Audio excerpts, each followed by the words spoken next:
Bom, gente, continuando aqui, né, a segunda parte da aula do dia 26 de abril, nós podemos definir a velocidade de uma mesma reação usando o conceito chamado grau de avanço da reação, representado pela letra grega xi, que é uma letrinha chatinha de desenhar, mas vamos ver se eu consigo acertar ela aqui. É mais ou menos isso aqui. Essa é a letra xi. Nós lemos e falamos, pronunciamos como xi.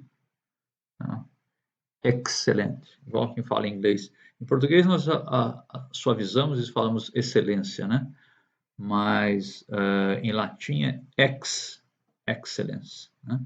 Então, xi vem desse fonema e desse som.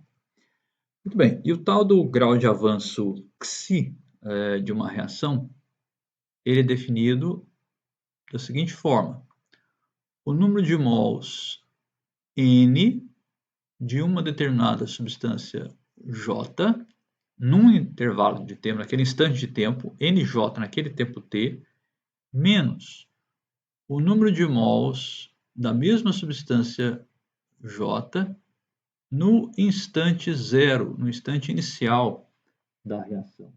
O NJ0, NJ,0. Essa diferença entre o número de mols da substância J num instante qualquer ao longo da reação, menos o número de mols da substância J no início, se é produto, então o NJ0 seria igual a zero, porque o produto ainda não foi formado. Agora, se é um reagente, o NJ no instante inicial é zero e vai sendo, né, desculpa, o NJ0 é igual, digamos, a 2 mols. Se eu partir de 2 mols, o NJ,0 seria 2. E o NJ no instante inicial é a própria quantidade, né? Então, se você fizer 2 menos 2, vai dar 0, e o grau de avanço, portanto, no início é 0. Dividido por ni. A letra grega ni, não é V de velocidade não, tá? Aqui é um ni, ou nu, como alguns preferem. Ni do reagente J. Esse ni, ele é chamado de número estequiométrico. E o que é um número estequiométrico? É a mesma coisa que o coeficiente estequiométrico, porém, os coeficientes estequiométricos de uma reação, eles só têm sentido em números positivos, né? Números absolutos ou em número em módulo. Você não vai falar menos 2 mols de HCl reage com menos 3 mols de NaOH para dar menos não sei quantos mols de NaCl, porque não tem sentido. Você pode, o mínimo que você pode pesar de uma substância química é nada, zero, não pesá-la. Agora, eu falo para vocês, vai no laboratório e me pesa menos 2 mols de NaCl. Professor, não tem como é que eu vou pesar um número de mols negativo? Realmente, não existe, né? Coeficiente estequiométrico só pode ser positivo. Agora, o número estequiométrico, ele pode ser negativo para reagentes e positivo para os produtos. Em que sentido? Ele, em módulo, em número, ele é igual ao valor numérico, a magnitude, do coeficiente estequiométrico. Mas enquanto os coeficientes estequiométricos, que vão na frente lá dos reagentes, né, numa equação balanceada, eles só têm sentido positivos, para uma reação eu posso falar do número estequiométrico de um reagente, que aí será negativo, e do número estequiométrico de um produto, que daí será positivo. Tá? Quando a gente usa dessa maneira esse grau de avanço da reação, aí nós poderemos então escrever a equação de velocidade de uma reação. Então agora Vzinho, tá? V de velocidade seria igual 1 dividido por V maiúsculo, em que esse V maiúsculo representa o volume do meu sistema, tá? Se fosse uma reação em fase gasosa, é o volume do meu balão, o volume do meu recipiente que contém aquele gás. Se for uma reação em solução, eu coloquei um balão redondo na orgânica de 250 mililitros e o volume de reagentes que eu coloquei solvente era de 100 ml. Então, é o volume da solução que eu estou tratando. E isso vai multiplicar a derivada ou diferencial do grau de avanço da nossa reação dxi com relação ao tempo. Tá? Então, a velocidade pode ser expressa como 1 sobre o volume, que multiplica o diferencial do grau de avanço da reação com relação ao tempo.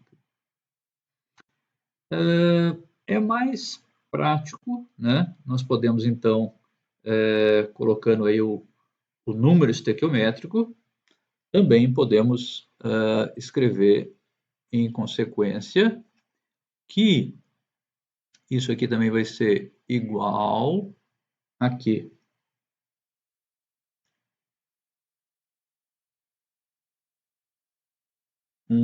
Sobre μ, número estequiométrico da substância J em questão. Esse J pode ser um dos reagentes, poderia ser o azão, Bzão, Czão, Dzão. Então eu posso ter Ni de azão, Ni Bzão, Ni Czão, Ni Dzão, etc. Ni Fão, Ni Hzão, Ni Emão, enfim, quantos reagentes e produtos eu tiver. Né? Então vai ficar 1 sobre NJ multiplicado 1 sobre o volume da minha solução, o volume do meu sistema. Tá? Pode ser um sistema em fase gasosa, pode ser uma reação em fase líquida. Só é diferente quando se trata de sistemas heterogêneos e fase sólida, que nós vamos ver daqui a pouco. Que multiplica a diferencial de N número de mols da substância J com relação ao tempo. Então, o diferencial de J dt. Se nós tivermos uma reação homogênea e o sistema tiver volume constante, nós podemos introduzir o volume Vzão na diferencial, né? E usar a definição que nós estamos mais acostumados, conhecemos mais fácil, que é, por exemplo, a concentração em quantidade de matéria, né? Número de mols por volume. Então, se eu estiver me referindo a um reagente aí, J, a concentração mol por litro, que eu vou representar aqui com colchetes, tá?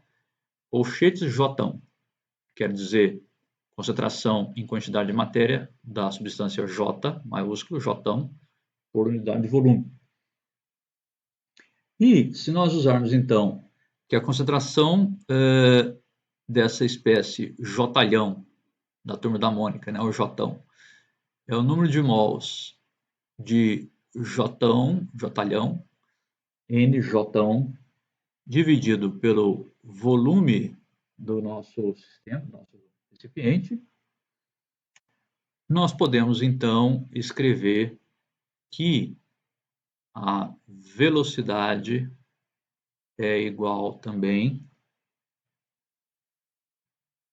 1 pelo número estequiométrico Ni de J, que multiplica a diferencial, da concentração do J, tá?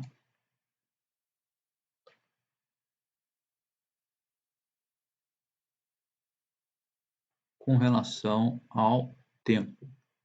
D da concentração de J pelo tempo.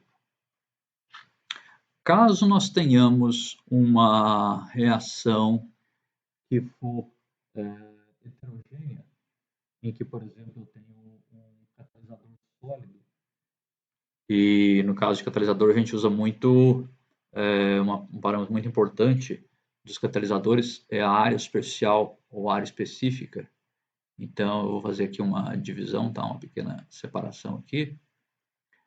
E, nesse caso, para uma reação heterogênea, nós vamos utilizar área superficial constante, razão, ocupada pelas espécies químicas em vez do volume. E daí nós usamos o conceito sigma J é igual ao número de mols de J dividido, ele está usando NJ por S, né, ou a área, quer dizer, área superficial específica, né, metro quadrado por grama.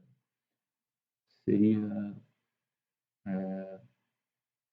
sigma J NJ por área, né, área superficial. E aí, no caso, então, de uma fase heterogênea, deixa eu mudar aqui. No caso de sistemas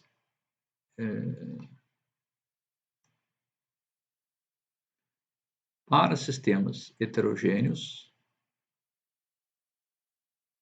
o que é um sistema heterogêneo? Digamos que eu tenha uma reação de estado sólido, em que eu tenho um catalisador sólido, né?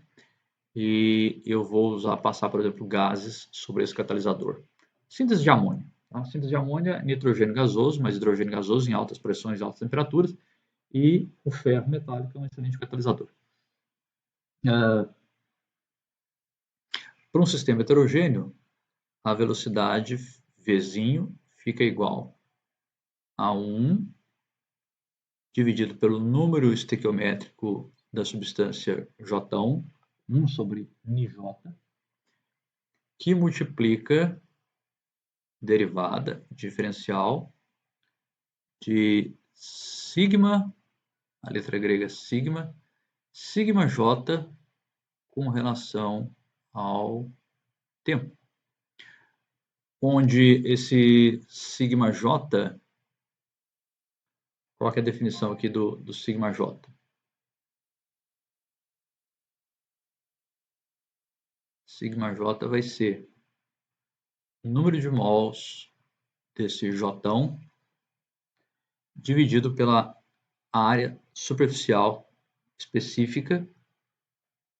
O Atkins está misturando a letra S de surface, né, superfície, mas também é chamado de área superficial, razão. Na verdade é área, tá? Ou seja, a área dessa minha substância. Mas isso no caso de um sistema heterogêneo, certo? Bom,